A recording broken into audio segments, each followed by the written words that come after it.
nagaa keessanii nagaa qabdu ani nagaa kooti galanni waaqayyoof haa ta'u ammas deebi'ee dhufee jira maaliif uftee yoo jettani manuma keenya keessatti nuti nu warreen lafaan nu maraa jettan akkasumas immoo asiira adda addaa bakkeerraa bittanii dhugdanii har'aan manuma keenya keessatti hojjetadhee dhugee isin argisiisa hin bittani lammata abadeen wala riyaala wala fuluus wala shay maafi maalirraa hojjetatte yoo jettan immoo kunoo as ilaalaa qopheeffadhee jira kunoo kaarotii qopheeffadhee jira kaarotiin baay'ee faayidaa qaba asimmoo hundee diimaa yookiin immoo qayyasiriisa jedhamus qopheeffadhee jira kunoo asmaanis burtukaana qopheeffadhee jira gara hojii isaatti galaa isin argisiisa na hordofaa isiniin jedha deebi'ee jira amma kukkuta'ee qopheeffadhee jira kunoo kanammoo jookii jalan galuu waan ta'eef as jalan gashadha kunoo kallaanii immoo kunoo kanadha kanatti isin argisiisa amma na hordofaa isiniin jedha burtukaala kiyya itti naqadhe asumaan illee jiizara akkana keessa godhee sagaleen isaa isin garuu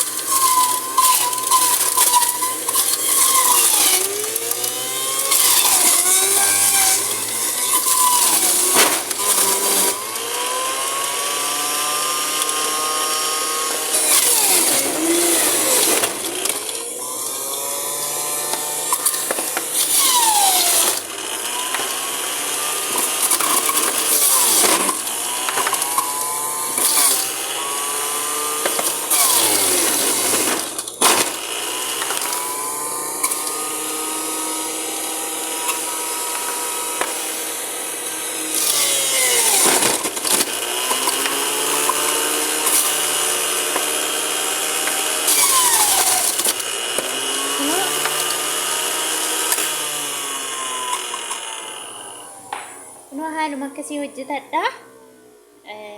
amma jookiitti naqadha saafes immoo itti saafe kanas nan xumura amma jookiitti naqadha isiniin jedha asiin jookiitti naqadha maaliif jookii keessa naa hin taa'u waan ta'eef jookiitti naqadhee jira walitti deebina xumureetaniini jechuudha amma xumuree jira kun feljii yookiin immoo baradoo isa jedhani'a yaw asirri yeroo hojjetamu xiqqoo hin ho'a waan ta'eef baradoo itti godhanna isa boodee buusee isin argisiisa baay'ee dhugaa waaqaati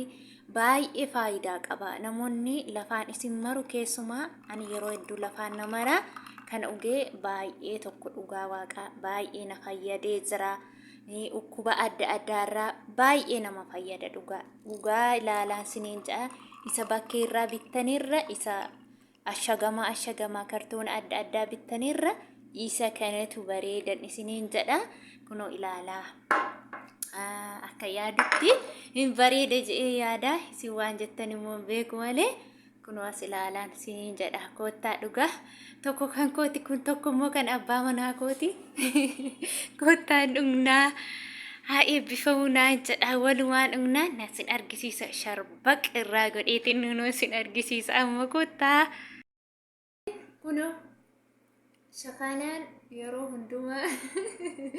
yeroo madaamii manaa baatu asiira hojjetadha asiirri faayidaa qabdi isiniin jedhee jira anu waa xiqqoo furdachuu jammare natti fakkaata ashaan asiiruma kana jedheetuma yaada isin hawwisiise moneta sagaafa sargiifaa jedham sana fakkaatti mi'oofti inna koottaa dhugaa wajjumaan dhugnaan isiniin jedha meeqamma seenan ilaalaa himminyaa weessimminyaa eenyu wajjan immoo walitti rukutadha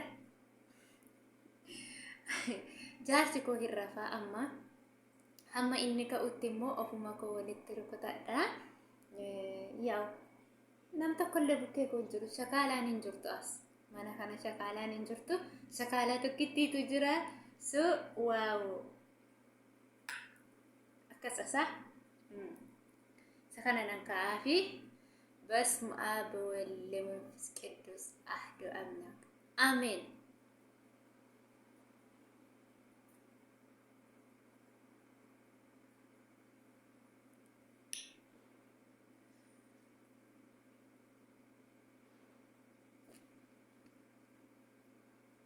واو dhugaa waaqayyo minyaa hamiti minyaa fi minyaa hamiti Ani hin beeku ka. Kana silaa